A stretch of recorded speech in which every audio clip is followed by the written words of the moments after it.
Hello, everybody, and welcome back to The Free Agent, where the discussion is all about free agency and taking control over your future. The mission of my show is to share inspiring conversations with real people who took the leap into self-employment, business ownership, franchising, and freedom. From corporate refugees and executives tired of the desk job to entrepreneurs and investors looking to share camaraderie and inspiration through their business journey, my podcast aims to shed a spotlight on real people who stepped into the unknown, took control of their destiny, and became their own boss.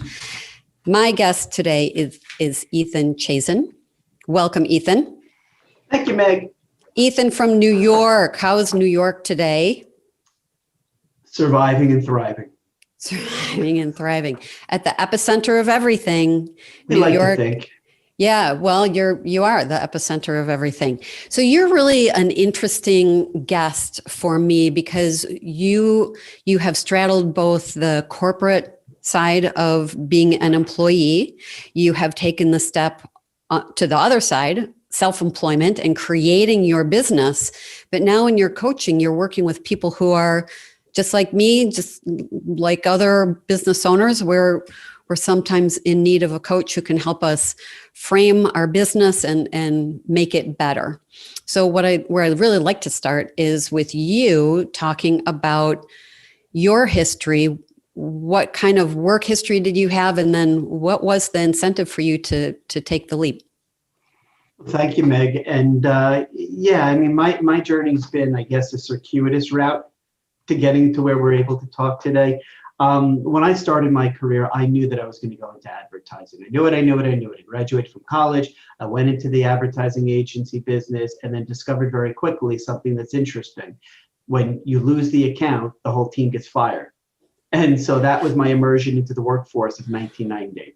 And then so spending a few years on the agency side, I decided, I had an epiphany, I thought it was an epiphany, go to business school and get that master's degree. So I went to GW, got my MBA in marketing, and set out on a career of 25 years in marketing. So along that quarter of a century, I headed up teams from a broad range of multinational corporations, small businesses, startups, and I discovered something having been downsized 9 times in 25 years. And that is this. Marketing is never seen in nearly all organizations as a critically important competitive advantage. It's cost. And so invariably when times get hard, organizations go through cost-cutting measures and they lay off the marketing or reduce it. So after being downsized the final time in 2008, after spending a year with a New York City cable company, having grown their revenue 30% in that year, I had that other epiphany and I said, this is never going to happen again, ever. I'm going to go out on my own. And then so you go through the process as any entrepreneur does. What are you really good at and what do you love to do? And hopefully the intersection of that as an entrepreneur is that business model. So I said, I'm effective at communicating. I think I know how to market. What is this thing called consulting? So I started my practice 10 years ago, going on 11 years. And I focus on, as you said, one thing, helping individuals, helping organizations get out of that day job, remove the shackles, and make the leap and land with a golden parachute by planning, launching, and growing successful businesses. And really my focus in my practice is helping people, as you kind of indicated, get the heck out of your own way. Yeah. So that's kind of what got me from back then to here. Yeah. And you had some major pain points. I hadn't realized the agency piece of it. That is a dog-eat-dog world. And that's a tough place to survive. Mm-hmm. And I imagine, so how long were you with the agency?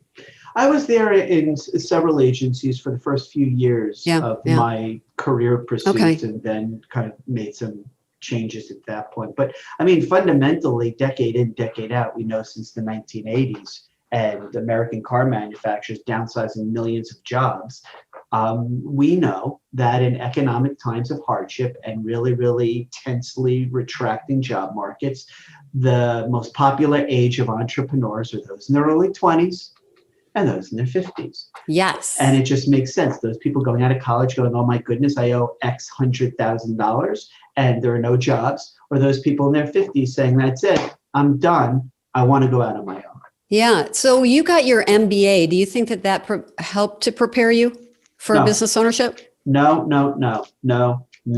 And what I mean by that is, as I have 8 nieces and nephews who are all in their either mid-20s to early 30s. And so whenever we talk about careers and what you pursue, and even my daughter, who's a junior in college, the master's program is very rarely a logical strategic move.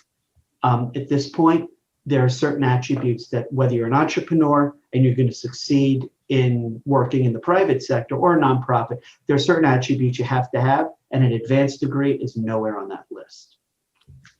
Interesting. And so the turnstile whacked you out of a number of jobs. How old were you when you made the decision you'd had enough? Not to date ourselves, but early 40s. Oh, okay.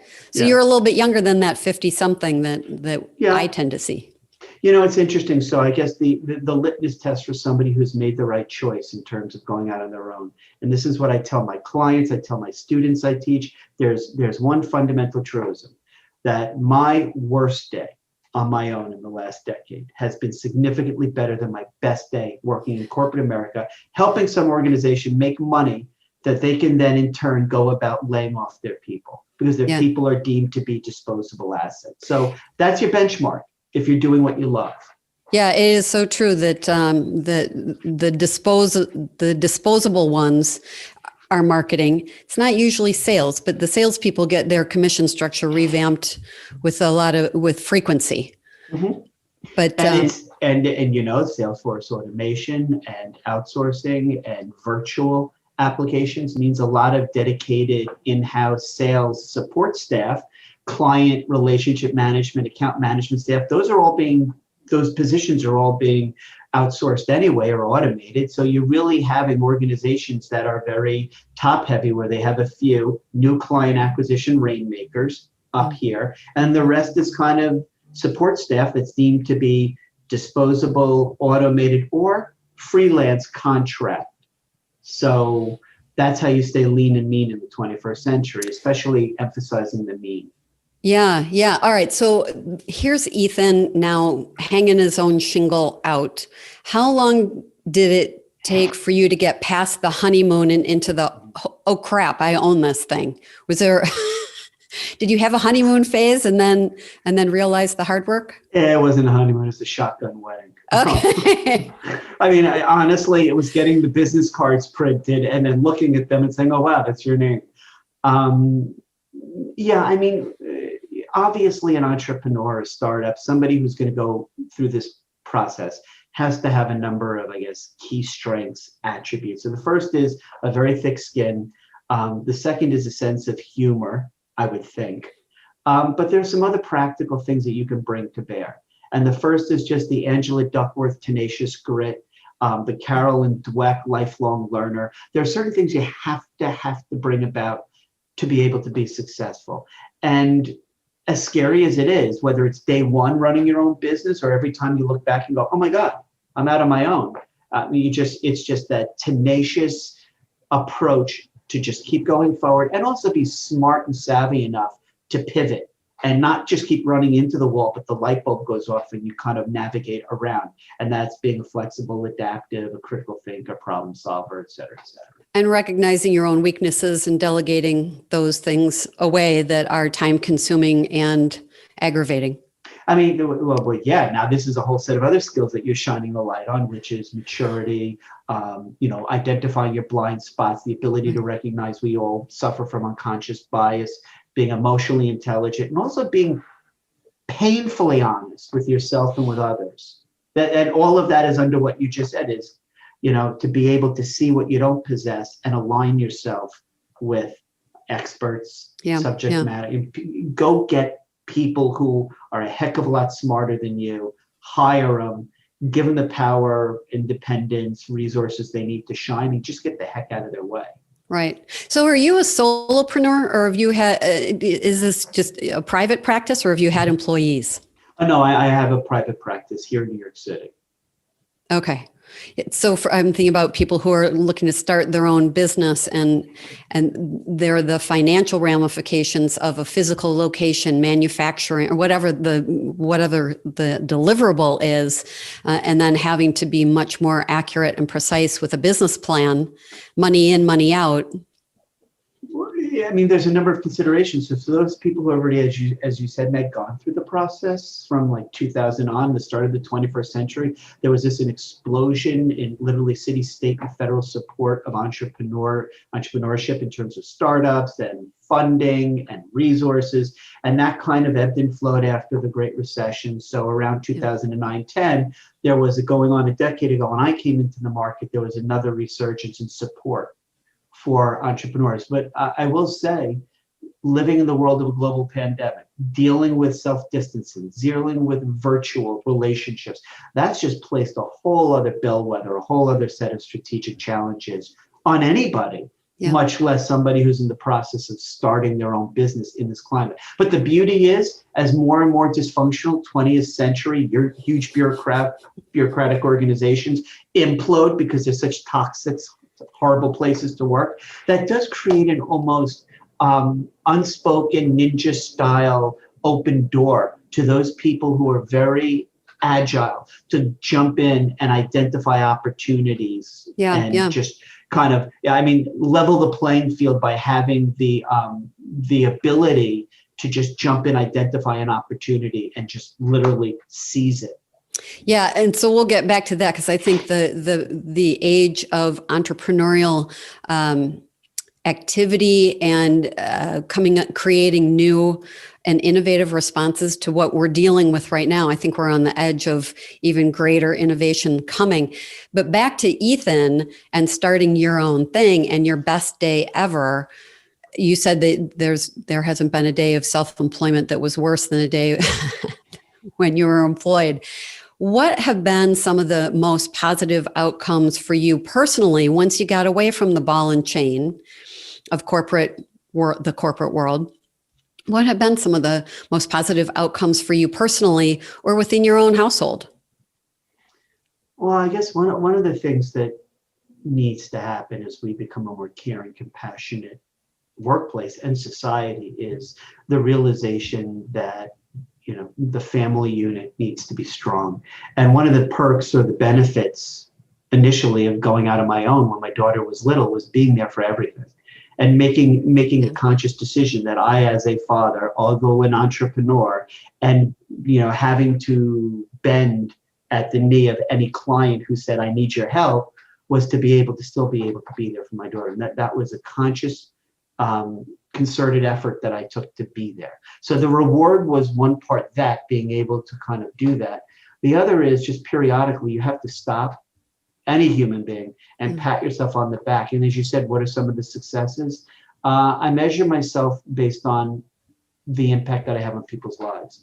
And part of my consulting practice, I'm really blessed that I get to actually work with organizations of any size, that my specialty, my focus is helping them care enough about their people, their employees, to not just say our people are our greatest asset, but to actually partner with their employees and unleash them.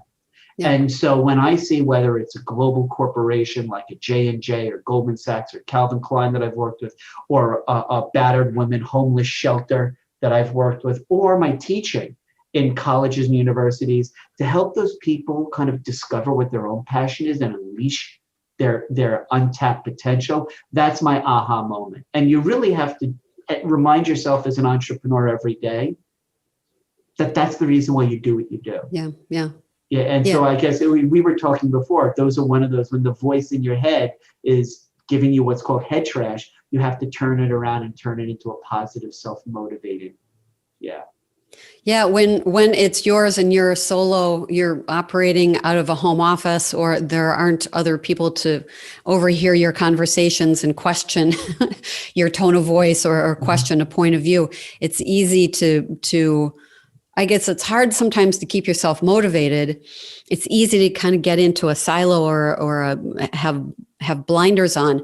Who do you count on or lean on for perspective and as well as humor, as well as an outlet and ability to knock some ideas back and forth. Yeah. So first of all, if anybody is going through this process, one of the benefits of having a coach is to have, as you said, that strategic voice, that champion, that sounding board. But who coaches the coaches? Well, actually, coaches have coaches.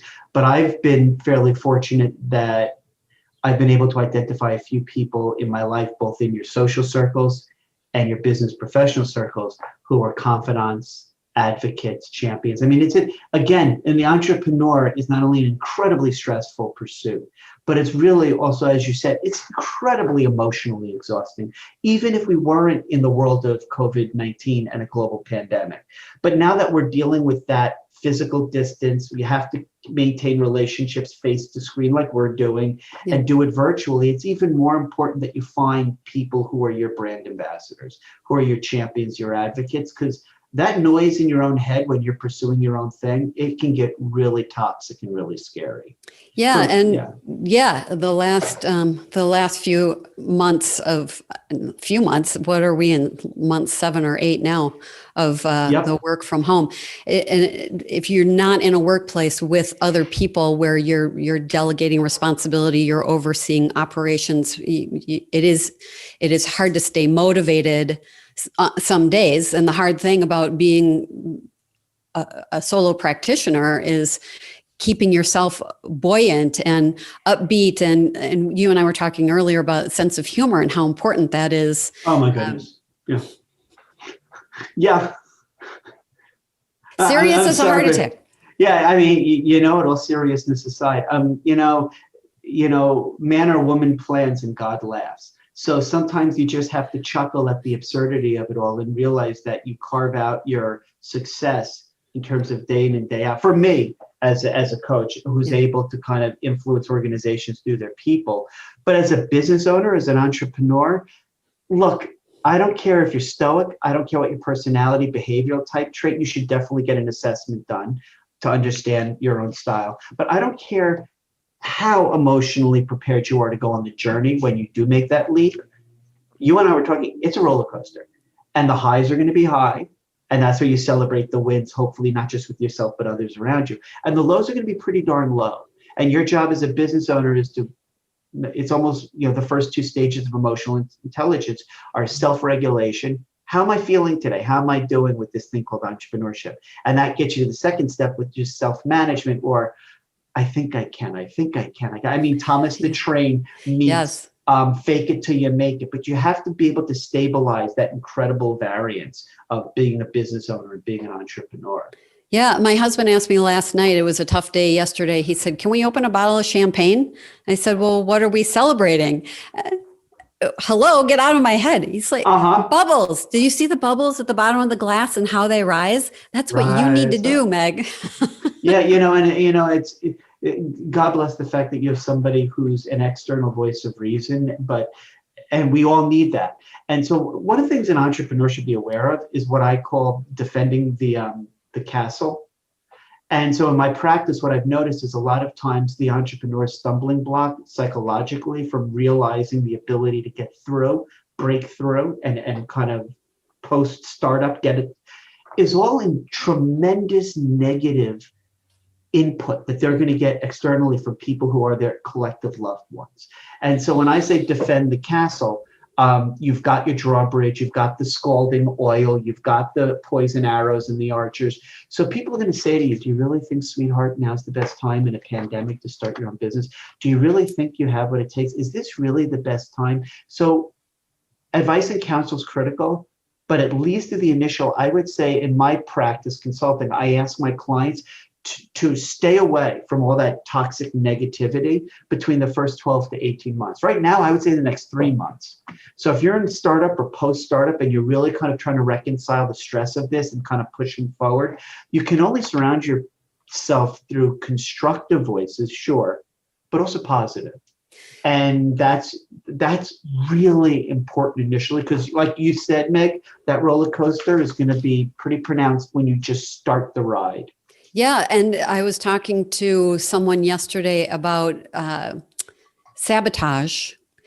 And you just mentioned the loved ones, and they sabotage you out of love. And it's not from knowing, and it's not from a factual perspective. They are protective of you and fearful for you, and they're really projecting their fears onto you. So you have to be very, very crystal clear with yourself and what it is that you're building, and how important are those voices relative to the other experts that you can be surrounding yourself with. Right. And that's, it's interesting. So when I first started this, I didn't have any of this. And so obviously it's ready, fire, aim. You throw stuff out into the marketplace, you learn by trial and error, and hopefully you're not so dim-witted that you bang your head into the wall before you go, aha, Einstein, step around the wall. But for other people, like you said, you really need some help. And so one of the first things I discovered I do in my practice, and I learned this kind of out of a number of organizations that I do startup training with, whether it's Kaufman Foundation or the Goldman Sachs program.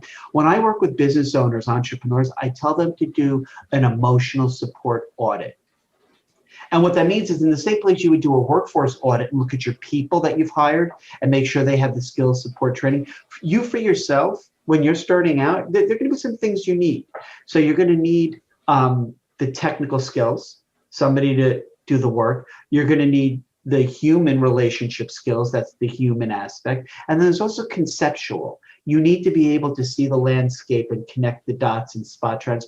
But there's a fourth thing that nobody ever talks about when you start a business. That fourth thing that kind of isn't talked about a whole lot is your support network. And who's going to be there for you? Who, if 3:17 in the morning and you can't sleep, you're not, as you said before, Meg, you yourself said, this whole discipline of creating a business that's profitable.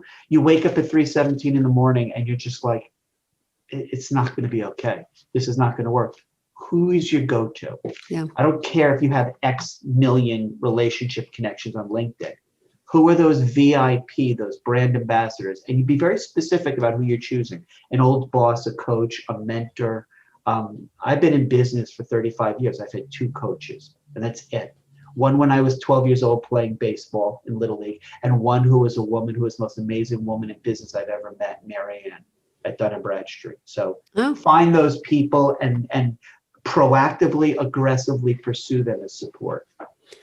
Yeah, so that's an interesting time reference that you made. It's like you knew that I was awake at 3:17 this morning, thinking about my business, which when you own it, it lives in your head 24/7. Yeah, what you just said, that's one of the most beautiful and scary, and I mean, it's yours. And you never sever the umbilical cord. That baby's going around with you forever. And so when you're in that moment, it's important to understand that it's going to be okay. There are bubbles in champagne for a reason. And you know what? A lot of businesses do fail the first time. Yeah. Even Tony Hsieh applied everything he failed at the first time around, and he built it in a really powerful culture that begat a global corporation named Zappos. He failed the first time. As long as you're willing to embrace that failure as an opportunity to kind of move up, but you can't quit. That's the challenge all great entrepreneurs face. I was thinking about being president of the United States, not any of them in particular, but when I think I'm having a bad day, I think about 9/11 and having to be the face of the country, shoulders back, addressing the issue, which is huge and it's permanent. It's not like you get to wash your hands at the end of the day, go to bed, and you wake up the next day in a better mood. So when you own the business, the good days are yours and the bad days are yours. Yep. But as an entrepreneur and as a business owner for the last 30 years, those days that I thought would kill me and didn't, and I hate that saying, what doesn't kill you makes you stronger, because sometimes you just wish it would be over. And it also leaves scars, both physical and, more importantly, emotional. Yeah.